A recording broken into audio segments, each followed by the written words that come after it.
Episode 4, Applebuck Season. This is the first episode where Twilight isn't the main focus. Applejack takes the main role here. Applejack needs to pick all the apples in her ranch for Applebuck Season. Problem is, she has to do it herself, as her big brother, Big Mac, is hurt. Big Mac insists that the job is too big for one pony, but Applejack insists she can do it on her own.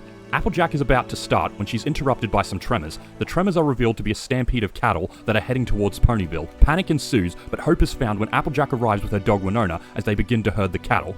Applejack and Winona manage to divert them from Ponyville, where the cattle stop and Applejack is able to ask them what's going on. The cattle admit that one of them saw a snake and got spooked. Applejack understands and simply requests they steer clear of Ponyville next time. This creates a bit of confusion I have for the world of Equestria, because the cows are clearly sentient and capable of speech like the ponies, and yet they seem to act more like real-world cows, and Applejack approached them in a similar way I've seen farmers approach cattle. So it makes me wonder if cattle have the same level of social status as the ponies do in this world. It also confuses me sometimes on what animals in this world are sentient, because ponies and cattle can speak, but dogs and various other animals can't. Where is the line of sentience? At any rate, Applejack returns to Ponyville and is revered as a hero by the rest of the town. So to thank her, the next week they throw another party. They do this a lot in this show. While Twilight tries to give a speech about Applejack, Rainbow Dash, Pinkie Pie, and Fluttershy intervene to talk about how Applejack has agreed to help them with various tasks. However, they are still completely unaware that she already has her hooves full. After all this is over, the mayor of Ponyville, a pun I still really love, awards Applejack the Prize Pony of Ponyville award. However, Applejack is nowhere to be seen, but eventually turns up, looking exhausted. As I said, this takes place a week later and she's been working the fields all week by herself. She's so tired she can barely stay awake. Applejack accepts the award, but sadly can't stay for the party, as she has to get back to work. With the exception of Pinkie, everyone suspects something is wrong with her. We cut to see Applejack working on collecting all the apples, and how the workload is starting to take its toll.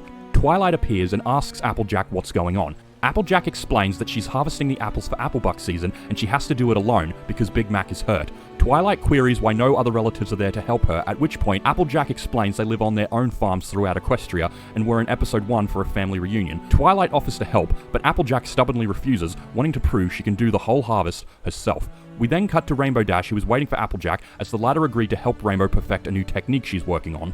In her exhausted state, Applejack misses her mark multiple times. When Applejack finally hits the mark, Rainbow Dash isn't ready and is catapulted uncontrollably through the air, eventually landing on Twilight's balcony, where Rainbow Dash also insists Applejack might need some help. Twilight returns to Applejack, who is so exhausted she can barely hear. Rewatching this part was hilarious because I love the responses Applejack gives to Twilight. Twilight tells Applejack what happened and continues to insist she needs help, but Applejack continues to refuse. Applejack then dismisses herself to go help Pinkie, which, as you guessed, will end in disaster.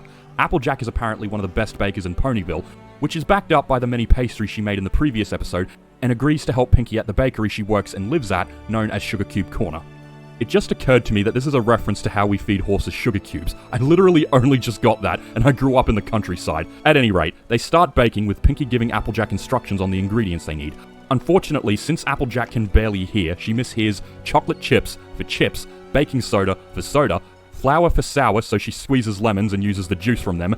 And this should have been the biggest red flag. She mishears wheat germ as wheat worms, which she concludes must be earthworms. I know she's tired, but for someone with this much baking experience, you'd think she'd question what they are doing. While the muffins look okay, this ends exactly how you think it would, with everyone in town getting food poisoning.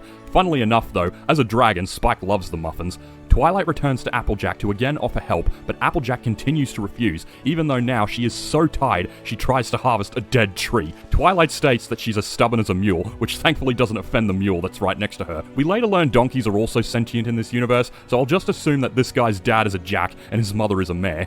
Applejack then joins Fluttershy to help herd the new rabbits, and this ends exactly how you would expect it to, in disaster. Ironically, as an Australian, I'm not very fond of rabbits, and even I feel sorry for them here. I think Fluttershy would have been better off doing this on her own. This causes another stampede in town, which Applejack sadly wasn't around to stop, and the bunnies are now eating all the plants in Ponyville. This is why we don't like them in Australia. Twilight goes to confront Applejack one more time, but Applejack proudly exclaims she's finished before having her victory crushed by Big Mac, who shows she's only done half. Applejack finally relents and agrees to let everyone help her, which allows them to get the job done in no time at all. While celebrating with some apple juice, they decide to go get something to eat, before leaving in disgust as Spike still has the muffins from before. I feel this episode is summed up perfectly in the message Twilight sends to Princess Celestia in its conclusion. That while friendship is about offering services to our friends, it's also about accepting the services our friends have to offer.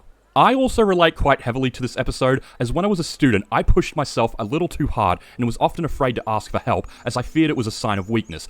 This episode helped me to remember that there is nothing wrong with asking for help from time to time. Until next time, thanks for watching, please like and subscribe, and I'll see you at the next review.